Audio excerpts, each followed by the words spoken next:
नमस्कार दोस्तों, हमारी आज की कहानी का नाम है अनोखा सबक। सुहानी ने बड़े ही भोलेपन से अपनी सास को जवाब दिया, माँ जी, बार बार आपकी जान देने की इच्छा देखकर हमें लग रहा है कि आपको तो सच में मरना ही चाहिए।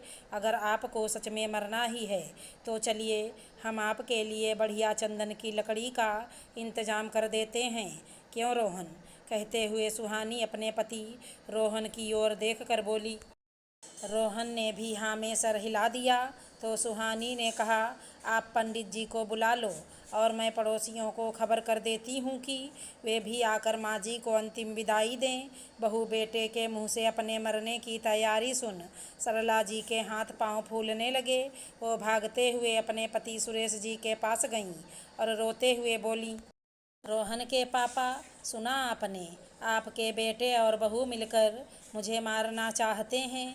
मेरे मरने की तैयारी कर रहे हैं, चंदन की लकड़ी खरीद रहे हैं। मैं ना कहती थी कि ये लड़की मुझे मार कर ही दम लेगी। सरला जी की घबराहट देख, उन्हें परेशान देख सुरेश जी ने कहा, अरे भाग्यवान, इसमें अकेले बहू ही नहीं बल्कि मैं भी शामिल हूँ। क्या आप भी? सरला जी हैरानी से सुरेश जी को देखने लगीं। मतलब पूरा घर ही मेरा दुश्मन बना हुआ है। असल में सरला जी का स्वभाव ही कुछ ऐसा था कि उन्हें हर बात पर ड्रामा करने की आदत थी। और ये ड्रामा तब से शुरू हुआ जब से सुहानी इस घर में बहू बनकर आई। असल में सुहानी और रोहन ने लव मैरिज की थी। सुरेश जी को तो कोई प्रॉब्लम नहीं थी, लेकिन सरला जी रोहन की लव मैरिज के सख्त खिलाफ थी। लेकिन रोहन और सुरेश जी के आगे मजबूर भी थी, चाह कर भी कुछ ना कर सकीं और सुहानी इस घर में बहू बनकर आ गई। सुहानी को बहू के रूप में देखकर सरला जी बिल्कुल बर्दाश्त नहीं कर पा रही थीं। इसलिए जानबूझकर वो सुहानी के हर एक काम में गलतियां निकालती, छोटी से छोटी बात का बतंगड़ बनाती, खुद ही रोती, खुद ही चिल्लाती, खुद ही लड़ाई करती, झगड़ा करती और अंत में रो रो कर सबसे ये कहती कि ये बहू मुझे मारने के लिए आई है। इसके हाथों मरने से तो अच्छा है कि मैं खुद ही मर जाऊं। बस यही उनका सबसे पसंदीदा हथियार था। हर बात में मैं मर जाऊंगी, मैं अपनी जान दे दूंगी, चाहे बहू ने चाय में चीनी कम कर दी हो या बेटे ने टीवी का चैनल बदल दिया हो। सरला जी तुरंत अपना आखिरी हथियार निकाल लेती। अब तो जीने का कोई मतलब ही नहीं है, मैं जा रही हूँ मरने। जब से बहू इस घर में आई है, बहू के साथ साथ बेटे ने भी मेरी इज्जत करना छोड़ दिया है। क्या फ़ायदा ऐसी ज़िंदगी जीने का? सरला जी इतना सीरियस होकर बोलती कि उनकी बातें सुनकर रोहन और सुहानी दोनों ही घबरा जाते और उन्हें मनाने लगते। बस यही नाटक सालों से चल रहा था। अनीता जी नाराज होकर मरने की धमकी देती और रोहन और सुहानी डरकर उन्हें मनाते रहते। लेकिन धीरे धीरे अब पूरा परिवार ही सरला जी के इस ढोंग से परेशान हो चुका था, यहाँ तक कि सुरेश जी भी। समय के साथ साथ सरला जी का नाटक भी बढ़ता गया। अब हर रोज़ सरला जी के इस ड्रामे से घर में तनाव बढ़ता जा रहा था। सुरेश जी, जो पहले सरला जी की बातों को हल्के में लेते थे, अब खुद भी परेशान रहने लगे थे। एक दिन जब सरला जी ने सुबह सुबह खाने में नमक कम होने पर फिर से वही धमकी दी, फिर से वही ड्रामा शुरू किया तो सुरेश जी झुंझुला कर बोले, सरला, कब तक ये नाटक चलेगा? मरने की धमकी देना कोई मजाक की बात नहीं है। रोज़ रोज़ ये मनहूस बातें तुम्हारी ज़ुबान से निकलती ही रहती हैं। आखिर कोई कब तक बर्दाश्त करे? बर्दाश्त करने की भी कोई क्षमता होती है? बच्चों से भी गिरी हुई हरकतें कर रही हो। माँ की बातें सुन आज तो रोहन भी गुस्से में आ चुका था। उसने गहरी सांस लेते हुए कहा, माँ, अब तो आप हद ही कर रही हैं।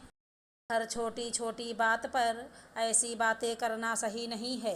पापा भी आपसे परेशान हो चुके हैं और हम भी। आखिर आप चाहती क्या हैं? रोहन भी पापा के हाँ में हाँ मिलाते हुए बोल पड़ा। अब तक सुहानी चुपचाप ये सब देख रही थी, लेकिन आज उसका भी धैर्य जवाब दे गया। बहती गंगा में हाथ धोते हुए वो भी बोल पड़ी, हाँ माँ जी, आप हमेशा अपनी जान देने की धमकी देती हैं, लेकिन कभी जान देती नहीं हैं। असल में अब हम सब परेशान हो गए हैं। अगर आप ऐसा ही चाहती हैं तो ठीक है, चलिए हम आपकी अंतिम यात्रा की पूरी तैयारी कर ही देते हैं। सुहानी की बात सुन सरला जी चौंक गईं। क्या मतलब? ये तुम लोग मिलकर मेरे बारे में कैसे बातें कर रहे हो? सुहानी ने बड़े ही भोलेपन से जवाब दिया, माँ जी, बार बार आपकी जान देने की इच्छा देखकर हमें लग रहा है कि आपको ये सच में करना ही चाहिए। चलिए हम आपके लिए बढ़िया चंदन की लकड़ी का इंतजाम कर ही देते हैं। कहते हुए सुहानी रोहन से बोली, रोहन, आप पंडित जी को बुला लो और मैं पड़ोसियों और रिश्तेदारों को सूचना दे देती हूँ, ताकि वे लोग भी आकर माँ जी को अंतिम विदाई दे सकें और बाकी का जो काम है वो पापा जी देख लेंगे। सुहानी की बात सुन सरला जी के पैरों तले ज़मीन खिसक गई। उन्होंने घबराकर कहा, अरे ये तुम लोग कैसी बातें कर रहे हो? मैं तो बस गुस्से में ऐसी बातें बोलती हूँ, इससे इतनी बड़ी बात करने की क्या ज़रूरत थी? इतना सीरियस लेने की ज़रूरत नहीं थी। कहते हुए सरला जी सबका मुंह देखने लगीं तो सुरेश जी ने कहा, नहीं सरला, अब बहुत हो गया। या तो इस नाटक को हमेशा के लिए ख़त्म करो या फिर सच में हमें छोड़ दो। हम सब तुम्हारे इस व्यवहार से तंग आ चुके हैं। कहते हुए सुरेश जी उठकर चले गए। अब घर में अजीब सी हलचल मच गई थी। रोहन और सुरेश जी की बात सुनकर पड़ोसी भी आ गए और पूछने लगे, सरला जी, ये क्या सुन रहे हैं हम? क्या आप सच में? इसके आगे किसी की बोलने की हिम्मत ही नहीं हुई। तभी सुहानी ने एक कदम आगे बढ़कर कहा, माँ जी, अगर आप सच में ऐसा चाहती हैं तो हमें आपकी इच्छा का सम्मान करना ही चाहिए। देखिए, पंडित जी भी आ गए हैं और अंतिम संस्कार की तैयारी भी हो रही है। बस अब आप अपना काम कर दीजिए। सुहानी के इतना कहते ही रोहन और सुरेश जी भी आकर सरला जी के अगल बगल खड़े हो गए।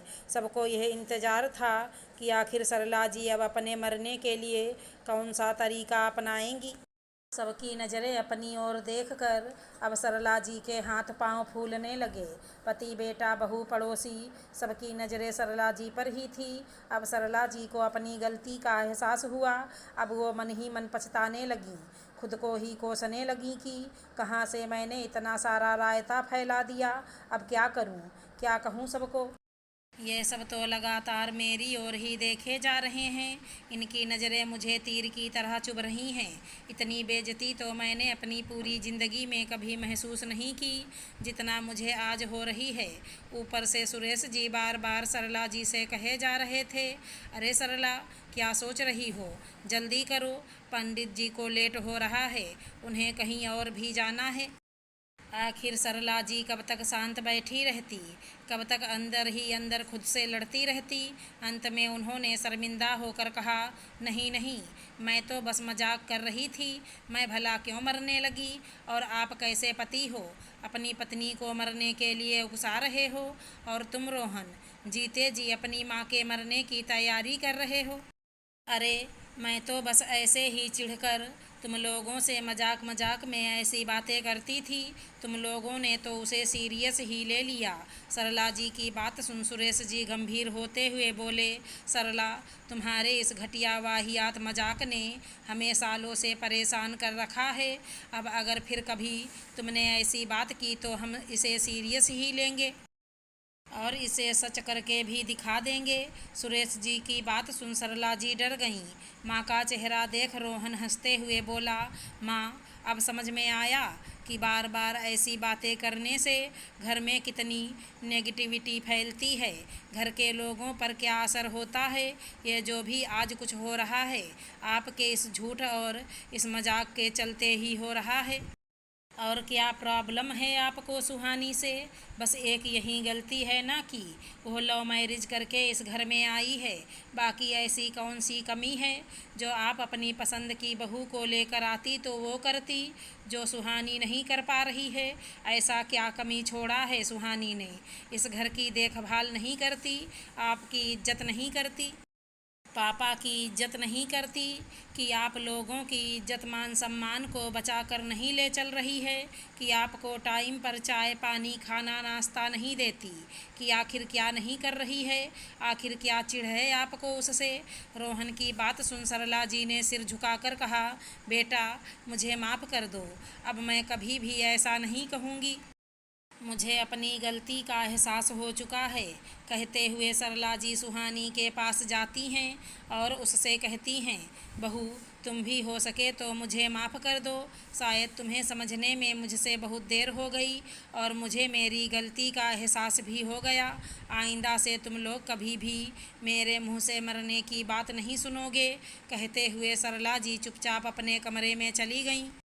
रोहन, सुरेश जी और सुहानी तीनों ही एक दूसरे को देख मुस्कुरा उठे। उस दिन के बाद सरला ने कभी भी अपनी जान देने की धमकी नहीं दी। फिलहाल तो जितने भी लोगों को सुरेश जी, रोहन और सुहानी ने बुलाया था, उन सब लोगों से माफ़ी मांगते हुए उन्हें वापस भेज दिया। दोस्तों, कभी कभी किसी की आदत बदलने के लिए हमें उसे आईना दिखाना ज़रूरी होता है।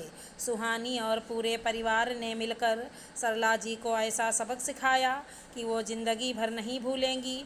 अगर हमारी कहानी पसंद आई हो तो चैनल को लाइक शेयर सब्सक्राइब करें। राधे राधे दोस्तों।